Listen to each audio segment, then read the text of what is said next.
네, 하나님께서 우리에게 나중심을 버리라 하십니다. 오늘 본문 말씀을 같이 읽었는데 마음이 어떠신가요?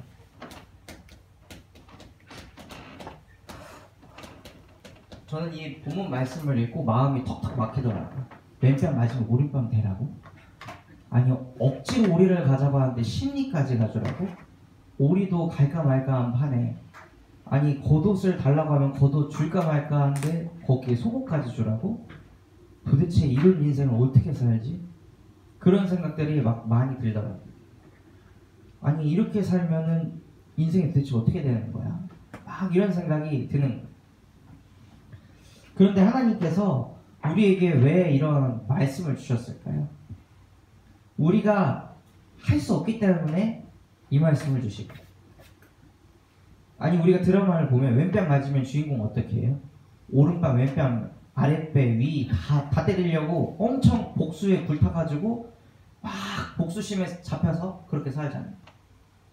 그런데 성경에서는 너희가 눈은 눈으로, 이를 이로 갚으라고 들었지만 그렇게 살지 말라고 하셨어요. 근데 이렇게는 우리가 살 수가 없어요. 왜냐? 우리의 실제 삶을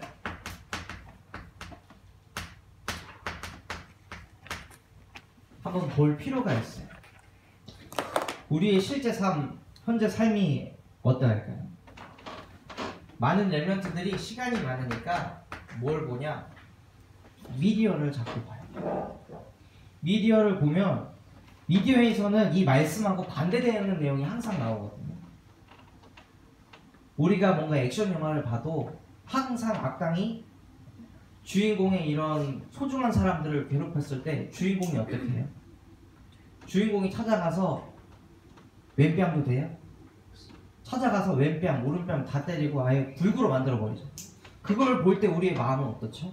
그래, 시원하다. 개놈 새끼 더 맞아야 돼. 막 이런 생각들이 막 들잖아요. 우리가 미디어를 통해서 받는 게 그런 메시지를 자꾸 받는 거예요. 그리고 게임을 하면서 계속 누구 쏴 죽이고, 그리고 페이스북이나 인스타그램 같은 SNS를 하면서 항상 남이 뭐 먹은 거, 어디 놀러 간 거, 뭐 이쁜 옷 사 입었던 거, 그런 것들을 계속 보니까 우리의 영혼 속에 뭐가 들어오게 될까요? 에베소서 2장 3절 말씀이 되어버리는 거예요. 이 세상 풍조를 따르고 공중권세 잡은 자를 따르고 육체와 마음이 원하는 것을 하는 본질상 진노의 자녀였더니, 이것을 계속 하고 있으면 이게 어디로 들어가냐? 우리 뇌에 보면은 대뇌 번연계라는 게 있어요. 이게 무엇을 하는 거냐면 감정에 대해서 컨트롤하는 이 뇌의 한 영역이에요. 그런데 미디어와 게임과 페이스북과 인스타 같은 이런 영상물들을 계속 접하게 되면 감정이 점점 올라간다는 거예요. 그래서 뇌 자체가 자꾸 자극적인 걸 찾아. 자극적이지 않으면 흥미가 없어요, 아이들이. 그래서 당연히 예배는 자극적이지 않으니까 예배가 안 되는 거예요. 말씀이 안 들릴 수밖에 없어요. 그리고 이것이 어디에 영향을 주게 되냐면, 계속 이것이 각인이 되면 우리 뇌 안에 마음 역할을 하는 전두 대상 피질이라고 하는 게 있어요.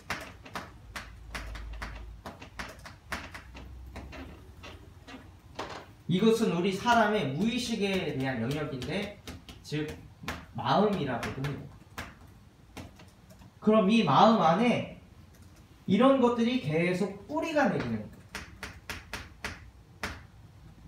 그리고 마음에 뿌리 내린 것이 어디까지 가게 되냐? 영혼까지.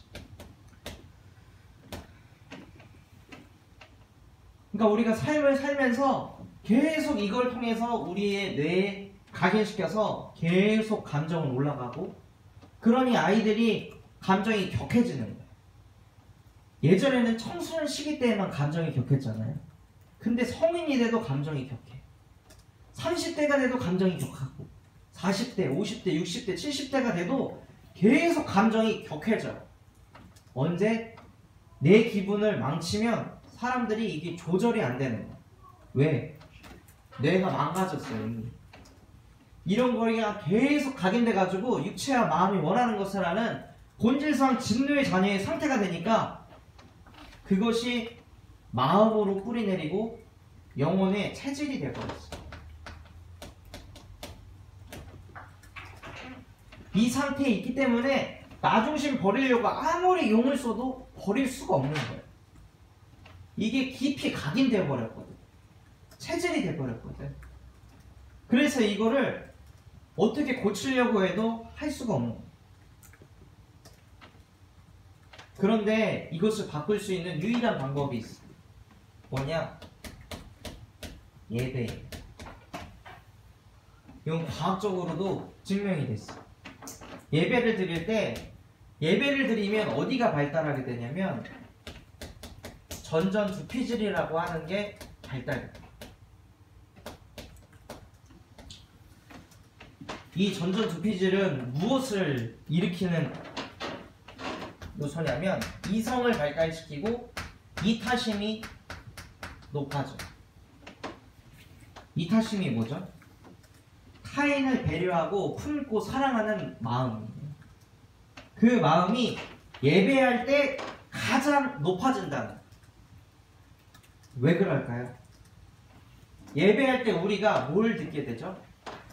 복음을 듣게 돼요. 복음은 뭐냐? 복음은 생명이에요. 이 빛은 사람을 살리는 생명의 빛이라. 그 빛 대신 예수 그리스도의 복음을 우리가 자꾸 듣는데 이 복음을 너희만 듣지 말고 모든 족속에 가서 이 복음을 전달해라 하고 이 복음이 어떻게 되냐? 전도가 돼요. 예배를 통해서 복음을 듣고 복음을 통해서 전도를 생각하게 돼서 전도자의 마음이 회복되니까 전전두피질이 더 발달되는 거예요. 그러니 타인을 사랑하는 그 이타심의 마음이 더 깊어지게 되고 그것이 각인이 돼서 우리의 마음속에 뿌리가 내려지는 거예요. 그래서 나중심을 버리려면 복음을 들어야 돼요. 나중심 버리려고 하나님 나중심 좀 깨트려주세요. 아니요, 안 깨져요. 평강의 하나님께서 속히 사단을 무릎 꿇게 할 것이다. 복음 아니면 사단을 이길 수 없어. 복음 아니면 나를 이길 수 없어요. 오직 복음이 우리한테 계속 각인될 때, 전도자의 중심이 회복될 때 모든 것이 회복되는 거예요. 제가 그 이선희 권사님 통해서 한 현장에 문이 열려서 그 현장을 계속 지금 가고 있어요. 그런데 가는데 원래는 그 한 권사님 그분 사역 바로 들어갔는데 가보니까 그분 자녀가 있는 거예요. 근데 이 자녀가 뭘 하는 자녀냐면 이걸 엄청나게 하는 자녀였어요. 그 처음 예배할 때는 나오지도 않았어요. 둘째 주 갔을 때도 안 나오더라고요. 셋째 주 갔을 때 나와서 같이 예배를 참여했어. 그 넷째 주 갔을 때 예배 같이 참여하고 질문을 했어요. 너 하나님 믿냐? 저 안 믿는다. 하나님이 어딨냐? 보여주도 않는데 난 하나님 안 믿는다 하니까 그 이제 어머님이 충격받아가지고 네가 하나님 안 믿으면 도대체 어떡하냐 하면서 막 한숨을 쉬시더라고요. 저한테 좀 어떻게 좀 해보라고. 근데 제가 뭐 어떻게 해요? 제가 하나님도 아닌데. 그리고 나서 한 2주 정도가 더 지났어. 2주가 지나고 나서 너 예수 그리스도 영접할래? 너 하나님 자녀 되고 싶니? 하고 질문하니까 되고 싶대. 그래서 영접했어. 그리고 한 3, 4주가 또 지났어. 또 지나고 나서 그 부모님이 뭐라고 하냐면 애가 바뀌었다. 애가 맨날 게임을 하고 있었는데 뭐 영훈아 하고 이렇게 부르면은 아씨 왜? 막 이랬던 애가 이제는 승질도 안 내고 소리도 안 지르고 그냥 애가 되게 침착해지고 차분해졌다. 복음이 들어가 버리니까 사람이 바뀌는 거예요. 여러분이 뭘 각인시키느냐에 따라 여러분의 영혼이 바뀌게 돼 있어요. 그래서 뭘 자꾸 승리하셔야 되냐? 예배를 승리하셔야 됩니다. 그래서 그 아이가 계속 예배 속에 승리하니까 나중에는 미션도 수행하고 아침에 자고 일어나면 자기 주인을 바꾸는 그 기도를 애가 하는 거야. 초신자가. 그러니까 그런 포럼을 이제 그 어머니가 듣더니 어머니는 안 하시고, 야 니가 나보다 낫다 하고 오히려 와 우리 딸이 이 정도구나 하고 놀래더라고. 그런 것처럼 예배에 성공하니까 다른 거야. 그런데 거기 가서 제가 느끼는 건 뭐냐면 그 한 렘넌트는 예배에 집중해서 자기가 은혜 받으려고 하거든요. 그런데 어떤 사람은 예배를 드리면서 남이 은혜 받길 바래. 남이 바뀌길 바래. 그러니까 복음이 복음되지 않나. 결국에 나 중심 위에 복음을 쌓아 올리는 거야. 내가 원하는 걸 얻기 위해서 예배 드리는 거야. 그 예배 말고 어제 우리가 정시 예배 드렸던 것처럼 산 제물로 우리를 드릴 때 영적인 예배가 회복되는 거예요. 내가 죽고 내 안에 그리스도께서 사실 때 여러분에게 하나님의 말씀이 들려지기 시작하는 거예요. 모세가 자기 기준 다 내려놨을 때, 자기 신을 벗었을 때 거룩한 땅으로 들어갈 수 있게 됐어요. 여러분이 여기 왔다? 감사한 일. 근데 왔으면 제대로 오셔야 돼요. 진짜로 하나님 앞에 오셔야 돼요. 하나님, 내 생각, 내 감정, 내 상황 다 내려놓고 내 영혼을 당신에게 맡깁니다. 내 모든 염려 주께 맡깁니다. 당신께서 나를 돌봐주시옵소서. 내 체질, 내 습관, 미디어 중독, 게임 중독, 하나님 SNS 중독, 잠 중독 나는 못 막습니다. 그래서 나는 예배 아니면 안 됩니다. 그래서 나는 복음 아니면 안 됩니다. 하나님, 사람을 살리는 생명의 빛, 그리스도의 빛이 내 영혼 속에 충만케 하여 주시옵소서 하고 여러분이 선포하고 기도할 때 음부의 권세 여러분에게 틈타지 못할 것이다. 그래서 삶을 바꿔버려야 돼요.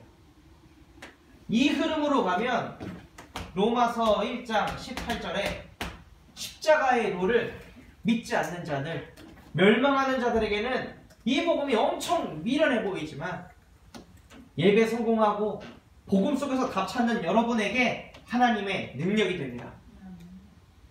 그래서 이 속으로 가시는 겁니다. 계속하다 보면 로마서 1장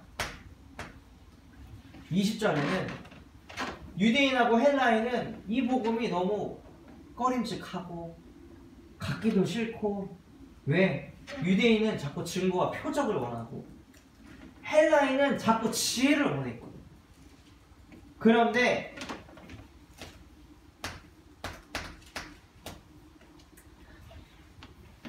오직 하나님의 부르심을 입은 자들에게는 그리스도는 하나님의 능력이고 하나님의 지혜입니다. 그래서 여러분들이 이 응답을 먼저 받으시기 바랍니다. 그래서 본론 말씀에 나 중심을 버리라고 하셨어요. 그런데 나 중심 버리는 것은 절대 불가능한 일입니다.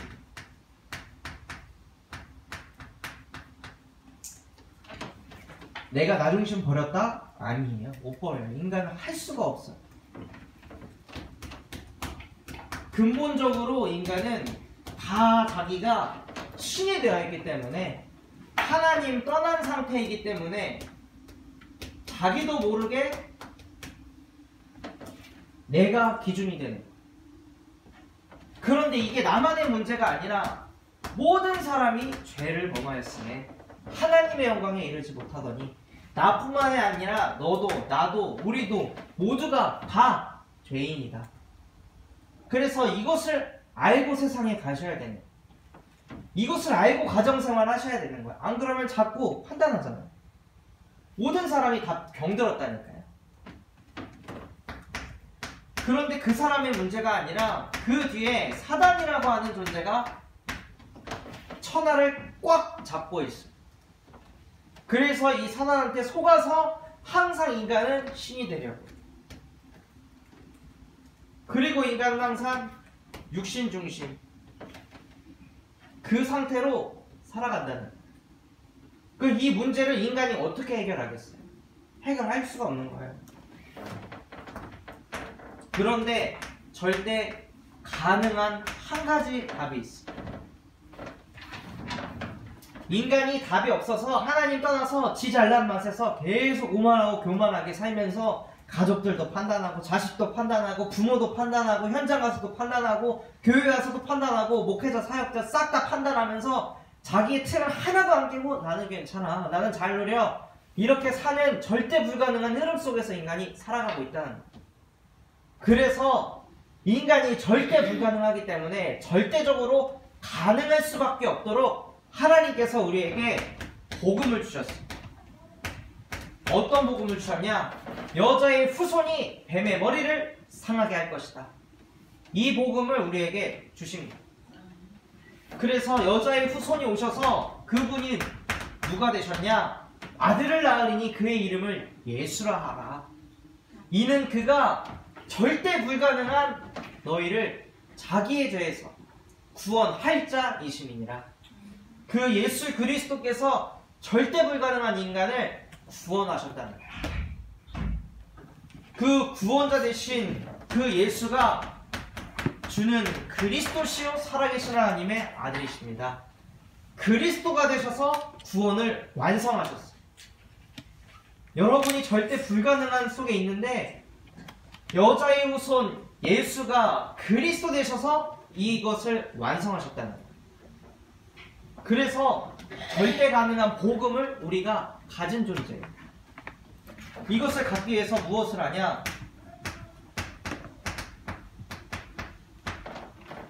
너희가 예수를 나의 인생의 주인이라 시인하고 너희 마음에 그 예수가 십자가에 못 박혀 죽으시고 부활한 자라는 것을 마음에 믿으면 구원을 받게 될 것이다. 영접하는 자, 곧 그 이름을 믿는 자들에게는 하나님 자녀가 되는 권세를 주셨으니 예수 그리스도를 영접한 여러분이 하나님 자녀가 이미 된 거예요. 그래서 하나님 자녀가 돼서 어떤 인생을 살면 되냐? 갈라디아서 2장 20절 하나님 이제는 내가 사는 것이 아닙니다. 나는 그리스도와 함께 십자가에 못 박혀서 죽었습니다. 나는 죽고 그리스도께서 사셔서 내 영혼에는 이제 그리스도께서 사시는 것이고 내가 이제 믿고 사는 것은 나를 믿고 내 육신을 믿고 성공을 믿는 것이 아니라 나를 위해 자기 자신을 버리신 하나님의 아들 예수 그리스도를 믿는 믿음 안에서 살겠습니다 하고 고백할 때 나중심이 끝나는 거예요. 하나님 나중심 버리게 해주세요. 절대 안 버려진다니까요. 진짜 이 복음을 가지고 여러분의 마음속에 영혼 속에 깊이 각인시키셔요. 그래서 마음에 뿌리가 내리고 영혼의 체질까지 되도록. 그래서 이 시간이 여러분에게 정말로 필요해요. 잠자는 시간, 밥 먹는 시간 중요한데 하나님께서, 예수님께서 말씀하셨잖아요. 사람이 떡으로만 살 것이 아니라 하나님의 말씀으로부터 사는 것이다. 살리는 것은 영이니 육은 무익하니라. 여러분이 잠자고 밥 먹어도 육신은 살겠죠. 영은 죽어간다니까요. 영이 죽어가면 어떻게 돼요? 육체의 소욕은 성령을 거스른다고 되어 있어요. 그러면 하나님하고 아무 상관없는 인생 사는 거예요. 인생 태어났는데 무엇을 먹을까 마실까 염려하면서 이것만 하면서 산다니까요. 오직 내 가정, 오직 내 자녀, 오직 내 인생 이거 하다가 사는 거예요. 그게 짐승하고 뭐가 달라요? 짐승도 자기 자녀들 엄청 챙기잖아요. 짐승도 자기 생명 소중히 여겨서 무엇을 입을까 먹을까 마실까 짐승도 고민해요. 그런데 사람이 그렇게 똑같이 살면 되겠냐는 거예요. 그래서 절대 불가능한 우리를 절대 가능하도록 하신 그 복음을 계속 우리 영혼 속에 선포하고 고백하셔요. 아멘. 그때 흐름이 바뀌기 시작하는 거예요. 아멘.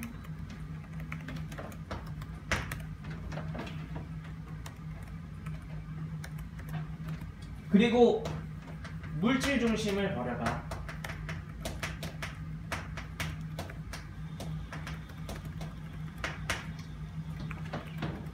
하나님의 아들들이 사람의 딸들의 아름다움을 보고 자기 여자로 삼았더니. 이게 무슨 뜻이에요? 마음이 원하는 것을 했다는 거예요.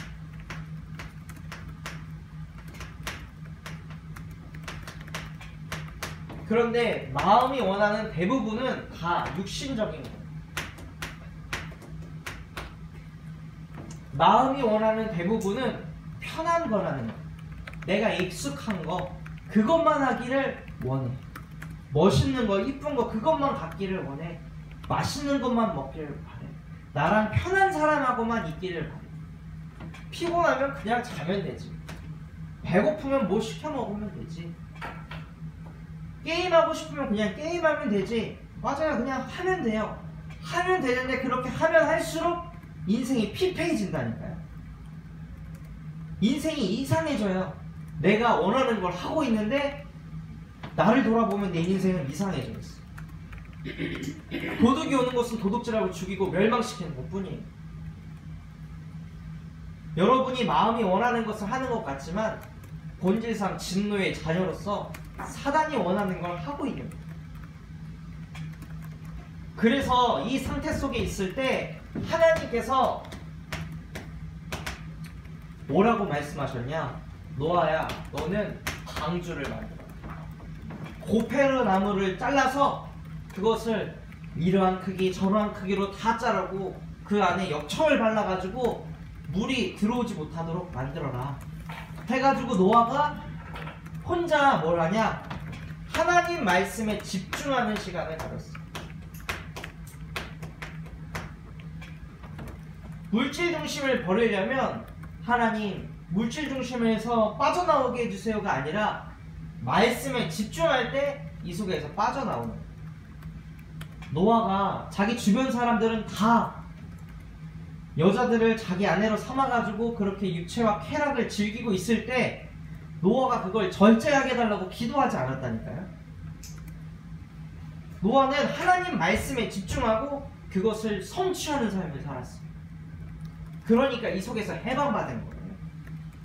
무슨 뜻이냐? 여러분이 복음에 집중할 때 물질 중심이 버려지게 되는 거예요. 내가 버리려고 노력하는 게 아니라 복음에 집중할 때 자꾸 마음이 원하는 것을 생각하는 게 아니라 내게 주신 말씀과 복음을 생각할 때 이 생각이 무너지게 되는 거예요.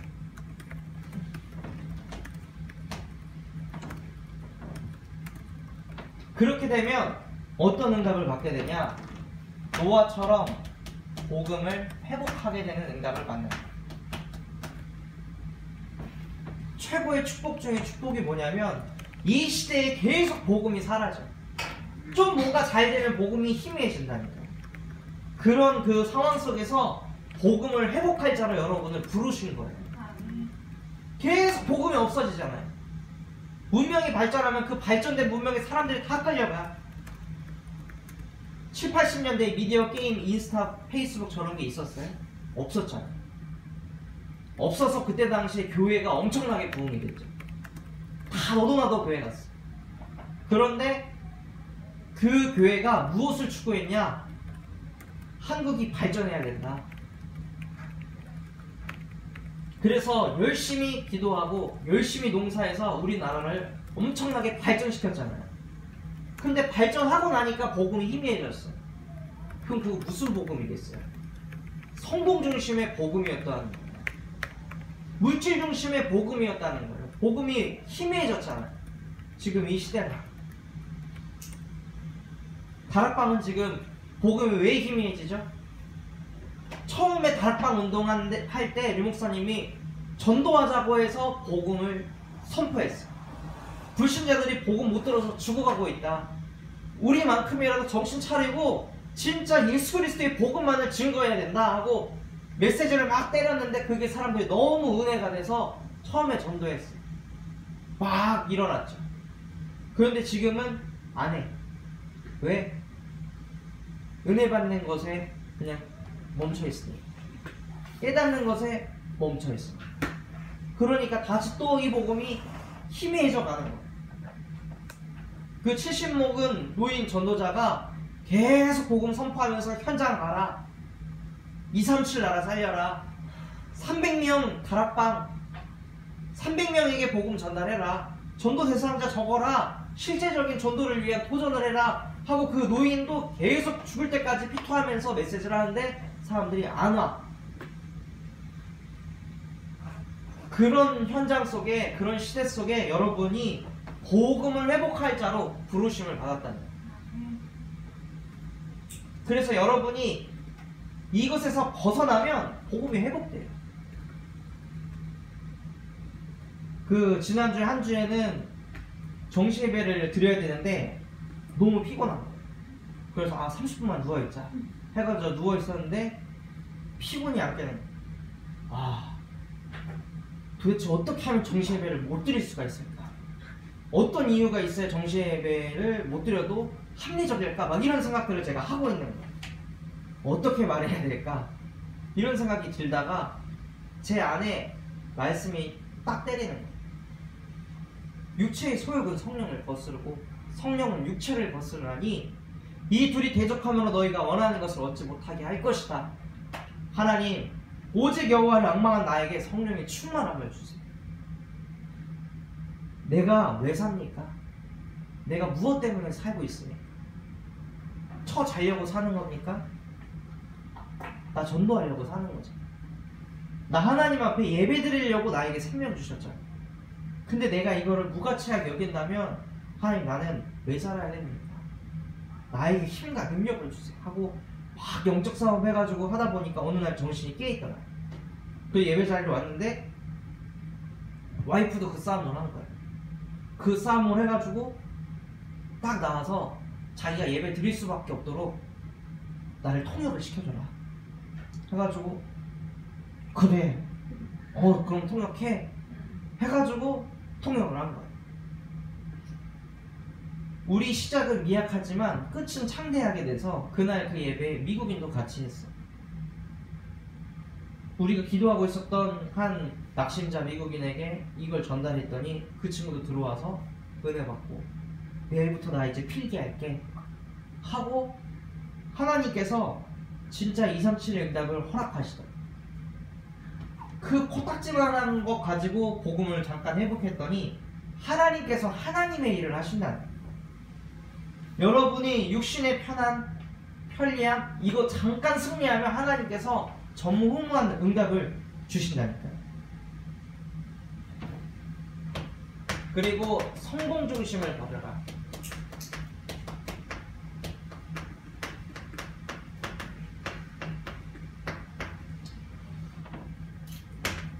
창세기 11장 1절에서 9절에 수많은 사람들이 자기 이름을 알리는 데 집중했어. 성을 쌓아 올려가지고 탑을 쌓아 올려서 우리의 이름을 여기다 새기자. 내가 이 정도 했다. 내가 이만큼 해냈다. 이거 알리자. 여기에 모든 사람들의 관심이 여기에 있었어. 사람들이 왜 공부를 하고 왜 그렇게 돈을 많이 벌려고 하죠? 왜 그렇게 큰 기업을 만들려고 하는 거야? 내 이름 석자 날리려고 하는 거 아니야? 유명해지려고 내가 신이 되기 위해서 계속 이 속으로 가고 있어. 그런데 성공 중심을 버리는 것이 아니라 우리의 마음에 뭘 담아야 하냐면 빌립보서 2장 13절에 하나님이 자기의 기쁘신 뜻을 위하여 우리 안에 소원을 두고 행하시나니. 여러분 인생 성공이 뭐냐? 하나님의 소원이 여러분의 마음에 담기는 거예요. 수많은 사람들이, 수많은 크리스찬들이 자기 소원 가지고 기도해요. 그게 아니라 하나님의 소원을 가지고 기도할 때 하나님이 가장 기뻐하세요. 가인과 아벨이 같이 예배를 드렸잖아요. 누구의 예배를 받으셨죠? 가인은 자기의 소원을 담아서 하나님께 예배를 했어요. 자기의 방식으로 예배를 했어요. 어린 양을 죽여서 피제사를 드리는 게 하나님의 방식이고 하나님의 소원이에요. 그런데 가인은 자기가 추수한 수많은 곡식을 가지고 자기가 원하는 방식대로 예배를 드리니까 하나님이 안 받았다고 하시죠. 여러분이 아무리 여러분이 원하는 소원을 담아 하나님께 기도해도 하나님과 방향이 맞지 않으면 안 들으세요. 들을 가치가 없거든요. 아니 그런 기도 나한테 하지 말고 귀신한테 해. 그런 건 사탄한테 사탄이 다 들어주니까. 나는 너희의 뜻을 이루는 것이 아니라 나의 뜻을 이루려고 너희를 부른 거야. 하나님께서는 자기의 기쁘신 뜻을 위하여 여러분 안에 소원을 두고 행하시려고 하시는 거예요. 그 성공 중심을 버리기 이전에 하나님의 소원을 담으시기 바랍니다. 그래서 하나님의 소원을 담게 되면 어떻게 되냐? 하나님이 자기가 원하는 자들을 부르시고 그들과 함께 하신다고 하셨어요. 인생 최고의 성공이 뭐겠어요? 사람을 살리는 창조의 생명의 빛, 태초에 말씀이 계시니 말씀이 천지를 창조하시니라. 우주 만물을 창조하신 그 창조의 하나님이 나와 함께 하신다. 그것만큼 값진 게 어디 있겠네요. 하늘과 땅의 모든 권세를 가진 내가 세상 끝날 때까지 너희와 항상 함께 할 것이다. 그분이 나와 함께 하시는 것이 인생 성공인 거예요. 그래서 하나님이 우리와 함께 하시면 증거가 나타나요. 뭐냐? 하나님이 자기가 원하는 자들을 부르시고 그들과 함께 하사 전도도 하며, 진짜 우리 안에 생명이 있다면 전도가 되어지는 거예요. 전도가 안 되어진다? 그럼 그게 무슨 뜻이겠어요? 야 너네 복음 모르는 거야 하고 하나님이 시달리라고 그렇게 하신 거겠어요? 그게 아니라 하나님께서는 전도가 안 되는 우리의 모습을 보고 더 복음 집중하라는 거예요. 더 복음 속으로 들어가라는 거예요. 그래서 전도가 되어질 수밖에 없을 만큼 오직 복음 속으로 들어가라. 오직 그리스도면 안 되면, 그리스도가 아니면 안 된다는 그 결론을 내놔라. 그리고 전도와 무엇을 하게 하신다고 하셨죠? 귀신도 내어 쫓는 권능을 주셨다고 하셨어요. 여러분을 통해서 치유가 일어나요. 진짜 사람이 치유가 된다니까요. 변화가 일어나요. 제가 또 지금은 코로나 때문에 다민이 다혜가 교회를 못 오잖아요. 그래서 제가 찾아가거든요. 찾아가서 이제 저는 이제 1대1로 다혜하고 예배를 드리는데 다혜한테 다윗에 대한 얘기를 해줬어요. 다윗이 사울왕이 아무리 괴롭혀도 사울왕에게 복수하려고 하지 않았다. 왜? 사울왕도 하나님 자녀니까. 그래서 오히려 다윗이 사울왕 옷깃을 살짝 뺐는데 다윗이 사울왕한테 엎드려서 미안하다고 용서를 하는 예배를 같이 드렸어요. 그래서 다혜한테 다혜야, 넌 오늘 이렇게 메시지 들었는데 너는 뭘 이렇게 느끼겠니? 아, 나도 다윗처럼 돼야겠다는 생각을 하게 됐다. 그래서 그런 마음이 딱 품어져가지고 다민이와 갈등이 있었을 때 그걸 한번 사용해보는 거야 하고 미션을 줬어.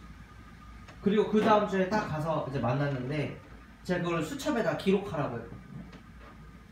얘가 뭐 하루 이틀 했겠지 하고 갔는데 월요일부터 토요일까지 싹 다 했더라고요. 자기 틀을 깬 거, 자기의 나중심을 버렸던 거를 일주일 내내 쓴 거예요. 그래서 우리 3개씩만 말해보자 해서 서로 3개씩 포럼을 했거든요.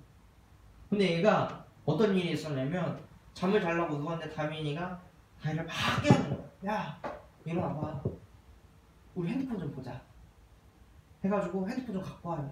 아 언니 엄마한테 걸리면 우리 혼나. 아씨 빨리 갖고 와 해가지고 다이가 하고 안방 싹 열어가지고 천천히 들어가서 핸드폰 탁 집다가 엄마한테 탁 걸리는 거야. 야 다이야 하고 놀라가지고 너 엄마가 이거 하지 말라 그랬지. 그래서 막 혼났어요. 미안하다, 죄송합니다 하고 돌아왔어. 돌아왔는데 언니가 미안하다고 말하기는커녕 야 너 뭐해, 왜 걸렸어? 아 진짜 그거 하나 못해? 하고 핸드폰을 걸려서 못 가져왔지. 아씨 장난해? 하고 또 막 혼난 거야. 아 내가 갔다 올게 하고 다민이가 갔어. 가다가 딱 걸렸네.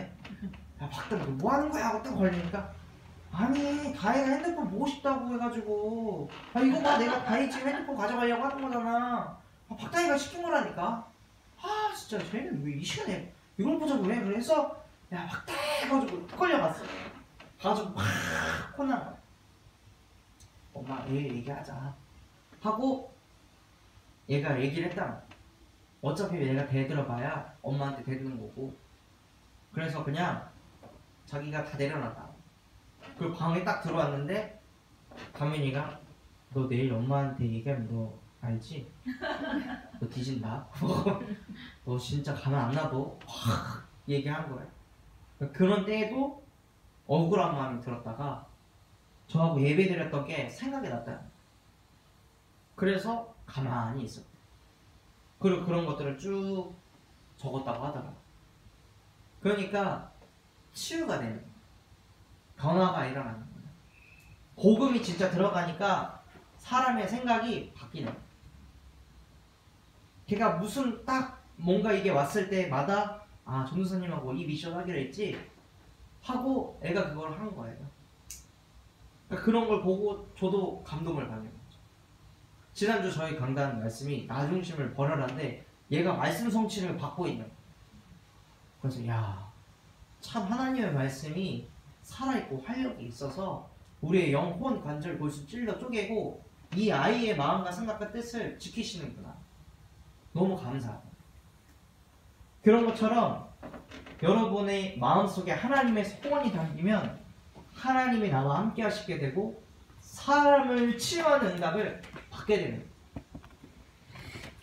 그래서 결론으로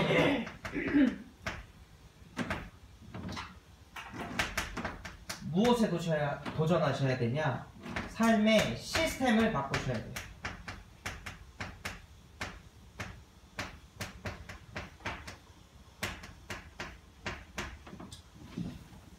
올해 시작할 때 저희 랩런트 앱의 결론 부분에 한 메시지가 나왔었어요. 기억하실지 모르겠지만 올해 한 해 동안 모세화를 할 것이다.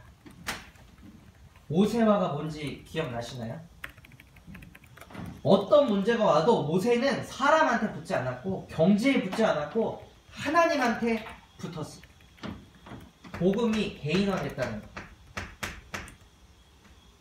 모세는 언제나 복음 속으로 들어갔어. 그래서 삶의 시스템을 바꾸는데 그것이 개인화를 만드는 거예요. 이걸 하기 위해서 여러분이 이제 인생이 예배 중심으로 가셔야 돼요. 저는 매일매일 그 정시 예배를 인도해야 되니까 예배 중심으로 가다 보니 저녁 먹는 시간도 바뀌게 되더라고요. 스케줄이 다 바뀌어요. 뭔가 7시쯤에 아 우리 장 보러 갈까? 이렇게 얘기했다가도 와이프가 아 우리 정시 예배 했잖아. 딱 하면 안 가는 거예요. 그냥. 예배 중심이죠. 그럼 장 보는 것도 밤에 가는 게 아니라 낮에 가거나 아침에 가겠죠. 그러니까 삶의 시스템이 예배 중심으로 제 인생이 바뀌는 거예요.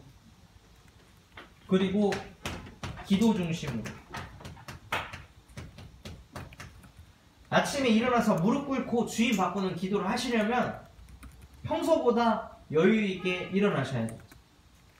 그러니까 다 우리의 중심이 뭐가 담기느냐에 따라 삶이 바뀌게 돼요.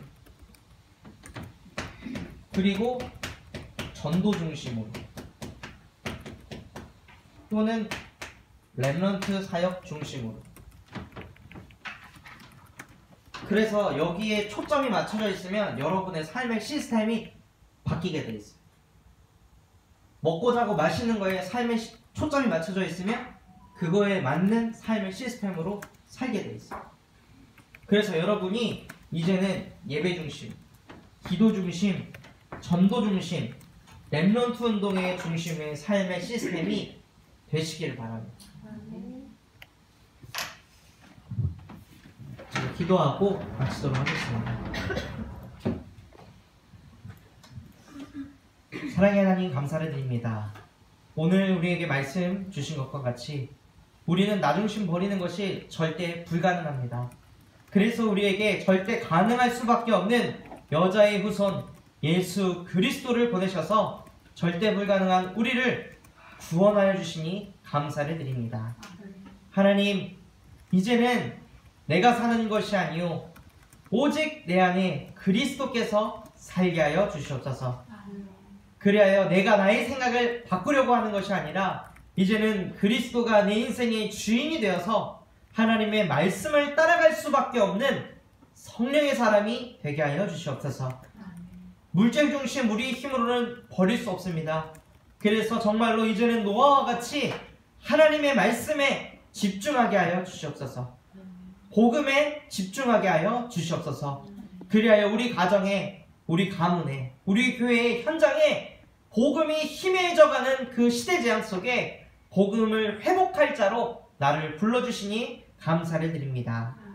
하나님, 이제는 우리의 마음속에 하나님의 소원을 담게 하시고 하나님이 우리와 함께 하사 전도도 하고 귀신도 내어 쫓는 권능을 날마다 매 순간마다 사용하는 전도자의 인생이 되게 하여 주시옵소서. 그 인생 되어질 수 있도록 우리의 삶의 시스템이 변화되게 하여 주시옵시고 이제는 정말 예배 중심으로, 기도 중심으로, 전도 중심과 렘넌트 사역 중심으로 살아가는 인생이 되게 하여 주시옵소서. 지금도 살아서 우리와 함께 하시고 오늘 우리의 예배를 받으시는 우리 구주 예수 그리스도 이름으로 기도드렸습니다. 아멘.